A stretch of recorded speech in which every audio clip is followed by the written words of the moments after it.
What's going on, everyone? Talon here, and today we're going to be looking at one of the newer characters, Enchantress. Alright, so I think for her there is pretty much only one main build for her that I would say is the best way to build her, and that would be towards defense penetration, and that's mainly just because of her skills and her gear set, because she gets a lot of good bonuses from that, so that pretty much covers everything else that you would want to prioritize. So let's go ahead and look at her stats. Alright, so for her, as you can see, I have quite a bit on the ignore defense. I have 35.9%, and that maxes out at 50%, so getting pretty close to max there. And then I even have a little bit of ignore dodge, which is also very beneficial for her, and I'll talk about that in a second. And then for my skill cooldown, I'm up to 44%. And yes, I know I don't need to have quite that much to get to 50% because you do get bonuses from your alliance. But as it is right now, I do not get any bonuses from my alliance, so I need to get all the skill cooldown naturally for her, basically from her gear and ISO sets and cards, because I don't get any help right now from my alliance. When that changes, I will of course change around my stats on the gear. But for now, I need to get up to 50% with her, so I have 44% here, and then from a team up bonus I get 5%, which gets me to the 50% that I need for her, which I will talk about also in a minute. So, let's go ahead and look at her gear here so I can explain what I was talking about. So, we have energy attack dealer, so we're going to do energy attack by level for the first spot, and then all attack or energy attack, whichever. And then, of course, all defense. And then right here, we have all HP because she doesn't really need any of the other options. Alright, so we have recovery rate, which she will not benefit from.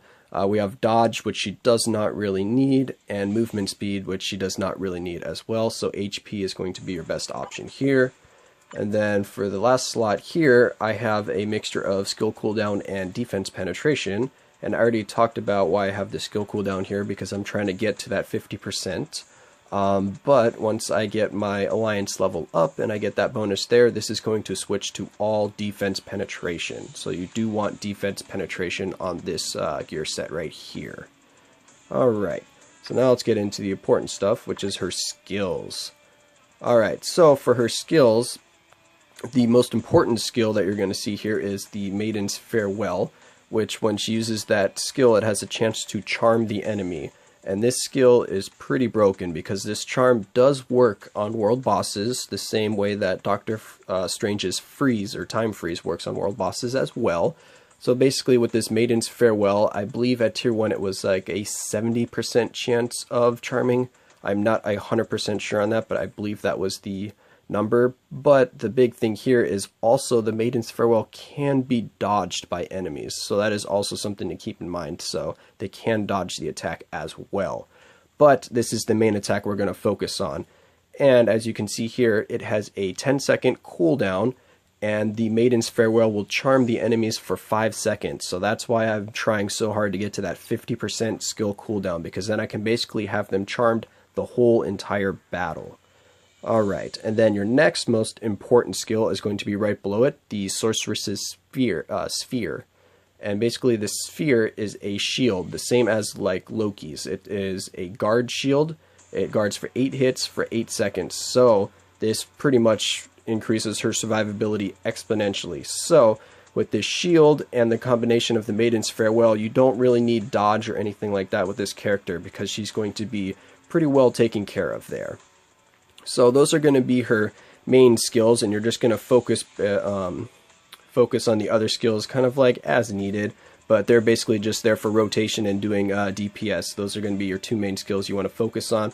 With Sorceress's Sphere is going to be the only one that you really need to level up, because that's how you get the extra guard hits and the extra time on the shield. Doesn't really benefit you to level up any of the other skills that much. Alright, so that is going to be her skills. And now we're going to go ahead and move on to the ISO 8 set. For her, I have Hawk's Eye. And basically for Enchantress, you do want a damage dealing ISO set, because like I said, she has that shield and she has Maiden's Farewell to charm the enemies. So she's not really going to need a defense set or a recovery set. And also what's good to note is on one of her skills, I believe it's when she does the Maiden's Farewell as well, a portion of the damage that she deals is returned to her as health. And this is related to the damage that she deals, so recovery rate will not affect the amount of HP that she recovers from doing this attack. Alright, so with that said, I have Hawkeye's, which is a all attack, but it has that little bit of skill cooldown, which I really wanted. So that's why I have this one opposed to something like Power of the Angry Hulk that will get me defense penetration. If I did not need the skill cooldown, I would definitely go for defense penetration on your ISO 8 set here.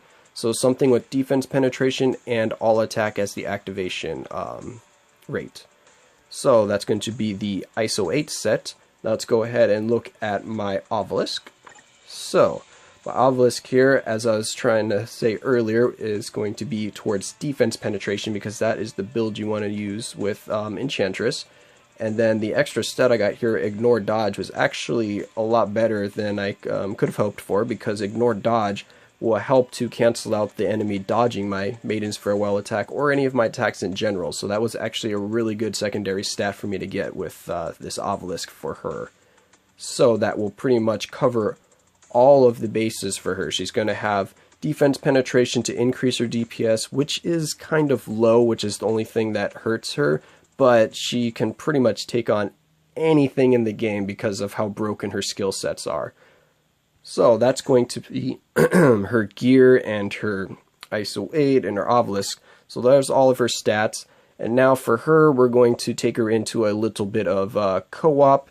And then I also want to take her into, as a bonus, I'm going to show her off against Infinity Thanos. At tier 1 with the build that you see here, I did take her in to fight Infinity Thanos. So I'm going to be showing that instead of doing the story mode, because that's going to showcase her a lot better.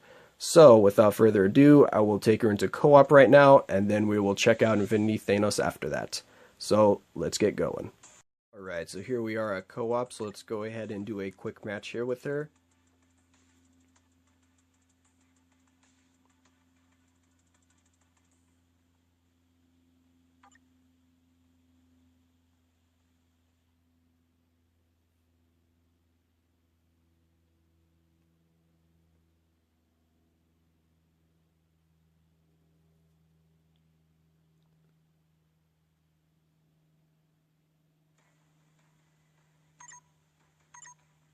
Alright, we're just going to leave her on auto.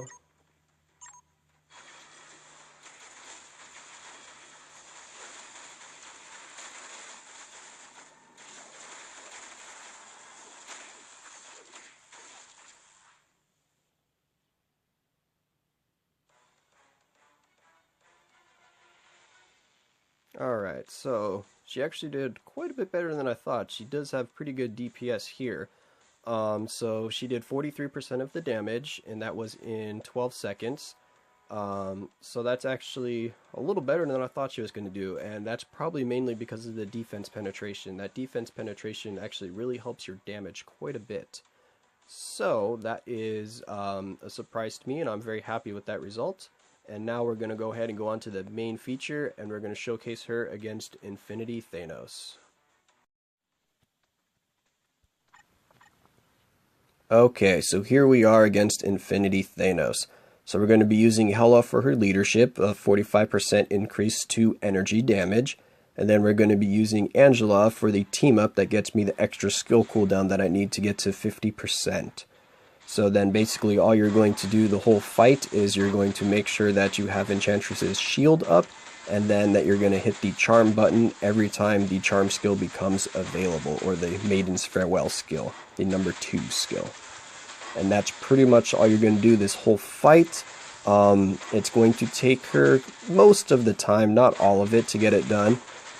So I will just go ahead and let this play out and let you see how she did.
Alright, so that's going to be my build slash review on Enchantress. As you can see, she is a very powerful character. She is definitely a top tier character. She can clear any game mode, which makes her a very valuable character. And she is also a villain, which comes in handy for Shadowland. So that's also a bonus there as well. She is a paywall character though, so she is definitely not a character that you can farm. You will have to get her from the daily biometrics. So that is going to be the only downside, but besides that, she is well worth the investment because she is an extremely good character. So, with that out of the way, now is the part of the video where I will suggest a character that I would like to see added to the game mode. And for today, I am going to suggest Eric Jostin. And yes, that is going to be Power Man I wanted to see from the Masters of Evil. And mainly I thought of him because Enchantress was also in the Master of Evil at one point.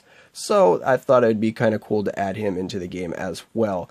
So with that, that's going to be all for this video, and I hope you enjoyed, and I will catch you in the next one.